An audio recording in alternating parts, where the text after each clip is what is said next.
النهارده بقى هنعمل مع بعض احلى صينيه كنافه بالكريمه اللي هي القشطه الكدابه، بس بطريقه اقتصاديه جدا جدا وطريقه رهيبه.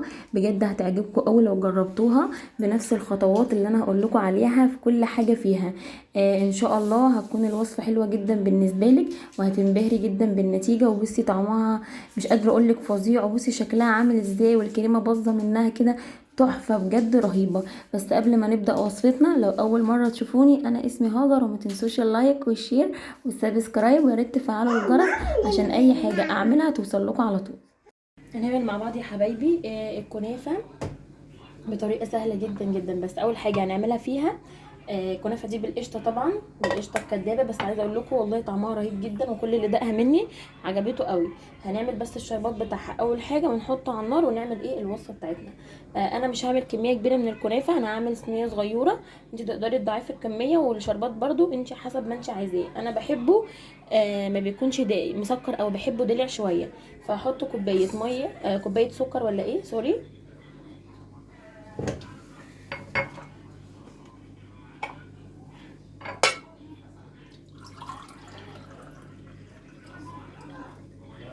وهاخد قصادها كده كوبايه،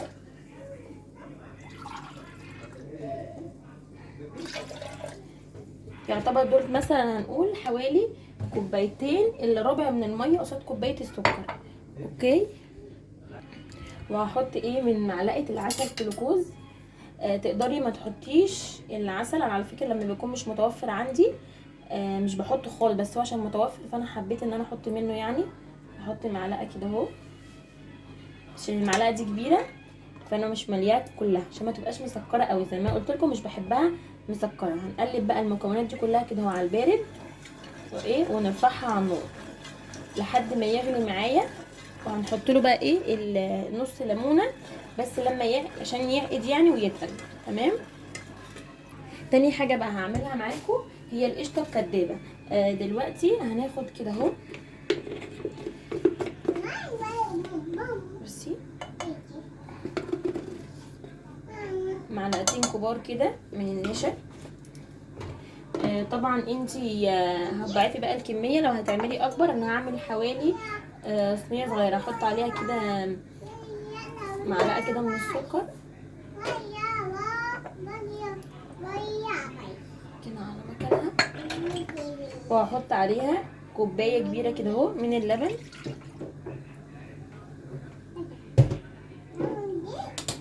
وهقلبها، هدوبها كده على البارد زي ما انتم شايفين بالشكل ده. لسه في تركية اخيرة هنحطها في المهلبية بس مش دلوقتي، تدينا طعم روعة قوي وتحفة جدا فيها، وبتخلي طعمها تحفة. احنا هنقلبها كويس جدا لحد ما ادوب السكر وارفعها على النار ونكمل بقية وصفتنا. بصي المهلبية كده جهزت معايا خالص وبقت مظبوطة. هنزل بقى عليها بمكعب الزبدة ده. عايزة اقول لكم بتديها طعم رهيب جدا جدا. هندوبها فيها كده اهو عادي على البارد، ممكن لو حابه على النار، بس هي كده كده هتسيح خلاص فيها من السخونيه بتاعه المهلبيه. اوكي اهو. هنركنها بقى على جنب عشان نكمل بقى هنعمل مع بعض. هنا بقى الكنافه دي انا مطلعاها من الفريزر وفتها كده زي ما انتم شايفين بالشكل ده كده اهو. تقدري لو انت جايباها من يعني المحل على طول تعمليها في الكبه، هتبقى معاكي مظبوطه. بس انا بفضل تكون في الفريزر اكتر عشان بقدر اتحكم في ان انا اقطعها صغير جدا. تمام. وهنا بقى عندي السمنه زي ما انتم شايفين، احط كده شويه منها، ده حوالي كوبايه بس هو مش باين عشان البوله دي كبيره. هقلب بقى السمنه كلها في في الكنافه. سمنه بقى بلدي بتبقى جميله طبعا جدا. ما عندكيش بقى بلدي طبعا عايزه من التانية فبراحتك، بس انا قصدي يعني ان البلدي تديها طعم حلو قوي. ممكن تخلطيها تحطي حبه من العادي وحبه من البلدي، يعني نص الكميه دي ونص الكميه دي عشان تديكي طعم حلو قوي وطعم لذيذ. نقلب بقى كويس جدا كده مع بعض. كده خلاص كلها اصلا اتشربت. دي الصينيه اللي انا هعمل فيها عشان انا عامله كميه صغيره، يعني مش عامله كميه كبيره على قدي يعني انا وجوزي. لكن انت براحتك. هندهنها بقى بالزبده او بالسمنه. بصي بقى كده انا دهنتها اهي بحبه كده حلوين من السمنه اللي احنا كنا مسيحينها مع بعض من تحت، عشان هو ده ازاز اصلا مش هتلزق، بس عشان يدي الكنافه بتاعتي لون ذهبي وتبقى كلها طعمها كده ايه حلو ولذيذ قوي. تمام. هناخد بقى هنفصل كده الكنافه عن بعضها بالشكل ده، وناخد نصها بقى، ناخد نصها كده.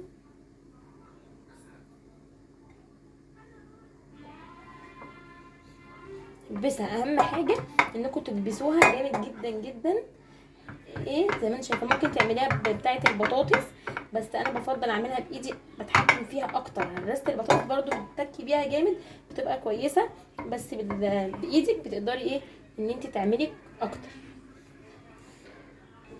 هنا كده خلاص اهو كبستها كويس جدا. والمهلبيه بتاعتنا بقى اهي نفضيها كده في النص. بعد كده بقى ايه هنوزعها بالمعلقه. هي لونها مصفر شويه يا جماعه من الزبده، عشان انا كنت حاطه لها زبده صفرة، فعشان كده لون المهلبيه او القشطه مصفر سنه مش بيضه. تمام.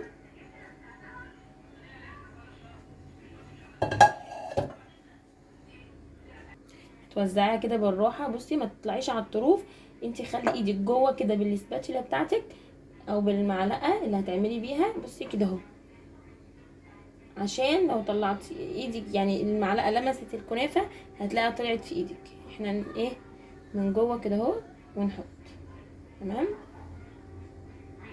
الخطوات دي مهمه عشان ما تعملش منك وايه تتضايقي يعني على ما توزعيها كويس. لكن كده تقدري توزعيها بمنتهى السهوله. تتوزع اهي بطريقه بسيطه جدا كده. انا تمام كده وزعتها كلها اهي زي ما انت شايفه بالشكل ده. هاخد بقى الكنافه كده اهو بالراحه واحطها. طبعا الشربات ده كله على النار احنا سايبينه عشان ايه يعني يتقل، لان شربات الكنافه بيكون تقيل غير شربات البسبوسه خالص. البسبوسه بيكون خفيف خالص عشان نشرب البسبوسه بتاعتنا، لكن ده بيكون تقيل شويه، عشان كده انا عملته اول حاجه وسبته ايه على النار. نفضي بقى بقيت كميه الكنافه كده كلها واسوي بقى الصينيه كده بالراحه بايدك. بصي كده اهو كده اهو. طبعا القشطه عشان هديت وبردت فتقدري ان انت تتحكمي في الكنافه بتاعتك من فوق عادي. ما تقوليش مثلا هتطلع من الجوانب، لا لا لا ما تخافيش خالص اهي. هي قدامك اهو واضحه وما طلعتش ولا اي حاجه اهو. كده خلاص الصينيه جهزت معايا. هديها بقى ايه رشه السمنه ايه اللي هنا دي كده اهو في الاخر، وهدخلها بقى الفرن. درجه الحراره بتاعتها 180، وانا مسخنه الفرن. على فكره انا اي حلويات بعملها بكون مسخنه الفرن قبلها ب10 دقايق. بروح بقى حطاها، ما بتاخدش بقى وقت. بس انت ايه بعد ما تدخليها ابقي وطي هدي النار شويه، مثلا خليها على 160 عشان الكنافه كلها تستوي من فوق ومن تحت، ما تاخدش لون من تحت وتكون من فوق لسه بيضه فتلاقيها مش مستويه معاكي. تمام. احنا كده خلاص اهو عملناها كده اهو بالشكل ده زي ما انتوا شايفين كده. بقيه السمنه اللي انتوا شايفينها هدخلها بقى الفرن واوريها لك لما تطلع، واوريك هنعمل فيها ايه تاني. انا هي كده خرجت من الفرن اهي وقلبتها عشان تبقى الشكل ده ناعم، ما يبقاش من تحت. يعني بصي الصينيه عامله ازاي، ما فيش اي حاجه فيها لازقه ولا اي حاجه. دي كنافه عادي بتتشال، بس هي سخنه مولعه قوي. تمام. لسه بقى هنحط لها الشربات. الشربات بقى بعد ما انا اتعمل معايا واتظبط قوامي، رحت حاطه له مكعب من الزبده في الاخر خالص وكيس من الفانيليا وطفيت عليه. دلوقتي بقى انا هصب ايه الشربات كده اهو زي ما انتوا شايفينه. طبعا انا مش هحطه كله، انا هحط ايه حبه بس تحفه تحفه بجد اهو كده اهو. هي كده حطيتها فيها كلها. هنقطعها بقى ايه مع بعض بالشكل ده. بصوا شايفين جمال تحفه بجد خطيره خطيره خطيره. اكيد انتوا شايفين القشطه من قبل ما اقطعها اصلا عامله ازاي، ما شاء الله خطيره قوي، وريحتها مش قادره اقول لكم جمال يعني، وسهله جدا ومخدتش معانا وقت خالص ورهيبه. تمام، احنا بقى ايه هنقطع كده اهو كده.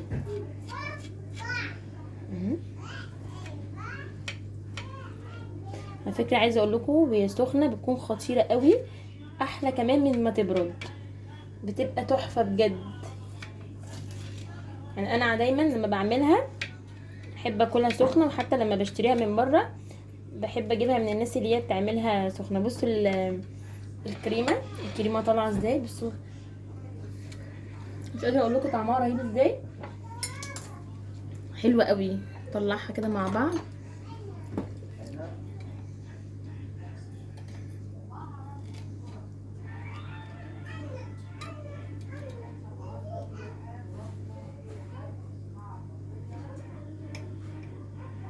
ايه الجمال ده، بصوا ايه الجمال والحلاوه دي، ايه الطعامه دي، لا بجد رهيبه، بجد خطيره خطيره خطيره.